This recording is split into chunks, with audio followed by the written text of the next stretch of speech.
좀 잠잠해지나 싶었는데 또 집단 감염이 발생했네요. 예, 네. 사실 좀 많이 안타까운데요. 사실 지난주부터 3차 유행이 좀 꺾인 것 같아서 많은 국민들께서 좀 안심을 좀 하기 시작을 했는데, 근데 다만 아직도 이제 3,400명대의 지역사회 감염이 많다 보니까 우리가 알지 못하는 그런 곳에서 이런 집단 발병들이 계속 나올 수밖에 없는 상황이어서 상당히 안타깝습니다. 게다가 이번에 발생한 데가 이제 종교시설에서 운영하는 그런 이제 교육기관인데 이런 상황이 발생을 하다 보니까 특히 아이들이 많이 걸리고 또한 그런 거로 인해서 이제 선생님들도 걸리고 막 이런 상황들이 발생을 하다 보니까 좀 더 많이 안타까운 마음들이 들거든요. 어쨌든 이런 집단 발병이 일어나지 않게끔 어떤 곳이든 사람이 많이 모이는 곳에서의 그런 모임들이나 이런 부분들은 주의할 필요가 있지 않나 생각이 좀 네, 듭니다. 아유 방심하시면 안 되겠습니다. 그러니까요. 네. 뭐 비인가 시설이긴 하지만 뭐 학교라는 공간이기 때문에 많은 분들이 덜컥 겁을 먹으시더라고요. 예, 그러니까 이게 좀 많이 좀 안타까운 게요. 그러니까 아예 딱 학교로 지정이 됐었으면 이제 교육부에서도 이제 관할을 하고, 만약에 이제 뭐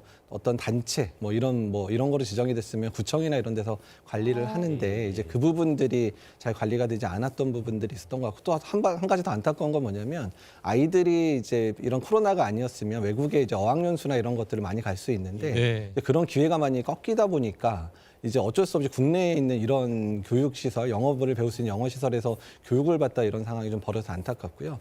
근데 어떻든 간에 이렇게 사람이 많이 모일 수 있는 공간을 운영하는 분들은 그 안에 언제나 위험성이 있다는 부분들을 인지를 하고 조금 안전하게 운영하는 방법을 찾아야 되는데 그런 부분이 좀 잘 이루어지지 않았던 부분이 상당히 안타까운 부분인 것 같습니다. 한시도 방심하시면 안 되겠습니다. 교수님, 사실 저는 요즘에 좀 걱정거리가 생긴 게 제가 반려동물을 키우고 네. 있거든요. 아, 네. 근데 요즘 코로나에 반려동물도 네, 네. 감염됐다는 얘기를 들으니까 걱정되는 거예요. 그래서 저같이 이렇게 키우는 아이들은 집에서 잘 관리를 저와 함께 하면 되는데 반려동물을 안 키우시는 분들은 길냥이라든지 뭐 강아지들 이렇게 돌아다니면 불안하고 무서울 것 같아요. 왠지. 그래서 이제 반려동물의 감염 사례는 이제 우리나라는 이번에 처음이긴 했는데요. 외국에서는 상당히 많은 적이 있었고요. 그리고 심지어는 이제 동물원에 있는 이제 사육하시는 분들이 감염돼서 동물원에 있는 동물들이 실제로 감염된 사례도 있습니다. 그리고 이제 덴마크 같은 경우는 밍크 사육하는 농장에서 이제 발생을 했었는데요. 일단 대부분은 이제 확진된 사람에서 동물로 넘어가고 동물 사이에서는 전파가 좀 일어나긴 하는데 아직까지 동물에서 사람으로 다시 오는 부분에 있어서는 자료도 많지 않고 또한 이제 실제 사례가 많지는 않아서 일단 아직까지는 동물에서 사람으로 넘어오는 부분들은 조금 걱정하지는 않으셔도 되지 않을까 이렇게 생각을 하고 있습니다. 아니 교수님, 하나 더 궁금한 게 있는데요. 이 사람은 코로나에 걸리면 막 열이 나고 기침이 나고 그러잖아요. 혹시 동물들 증상이 똑같은가요?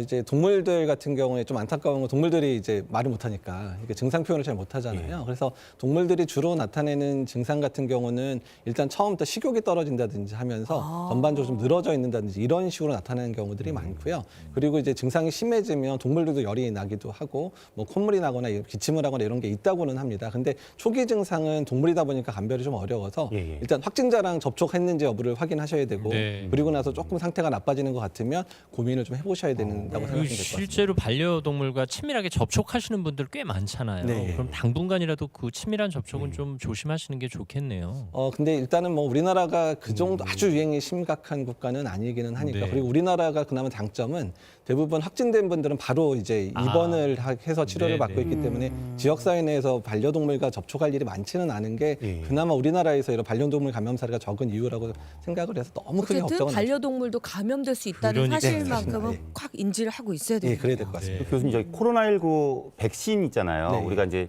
2번 맞아야 항체가 생긴다 이렇게 말씀해 오. 주셨는데 네. 한 번 맞아도 되는 백신이 나왔나요? 그러니까 대개 백신이 2번 접종하는데요. 지금 한 번 맞아도 되는 백신 현재 연구 진행이 되고 있고 이게 1분기 중에 결과가 나올 것 같습니다. 이제 존슨앤존슨이라는 회사에서 만든 백신인데요. 이제 그 아드노바이러스라는 바이러스 안에 유전자를 삽입해서 코로나 유전자를 삽입해서 만든 백신인데요.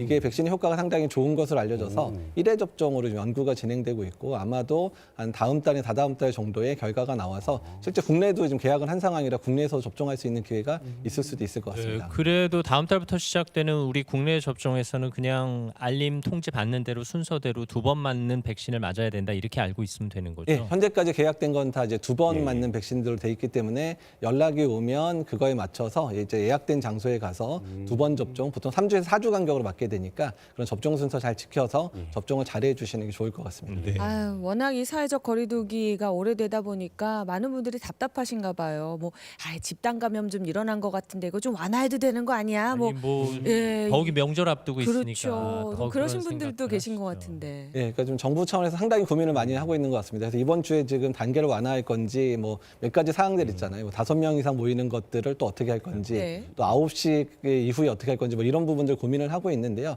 일단 제 개인적인 생각은 이제 설날이 얼마 남지 않았고 현재 집단 발병도 많이 일어나는 상황이다 보니까 일단 지금의 사회적 거리두기의 기조는 기조는 좀 유지를 하면서 일단 설 때까지는 조금 국민들께서 조심하면서 지내시는 게 어떨까 이렇게 생각을 하고 있습니다. 개개인의 방역 수칙은 절대 완화하시면 안 되겠습니다. 더욱 더 철저히 지키시고요. 어쩌면 이런 때는 가장 이기적인 것이 가장 남을 위한 것이 아닌가 하는 네. 생각도 하게 됩니다.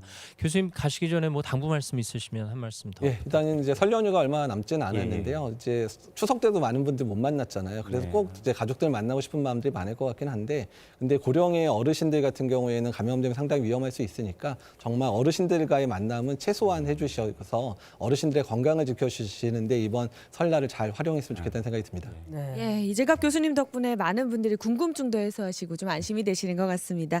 오늘도 고맙습니다. 네, 아유 감사합니다. 병원에 가십시오. 가셔서 해주셔야겠네요.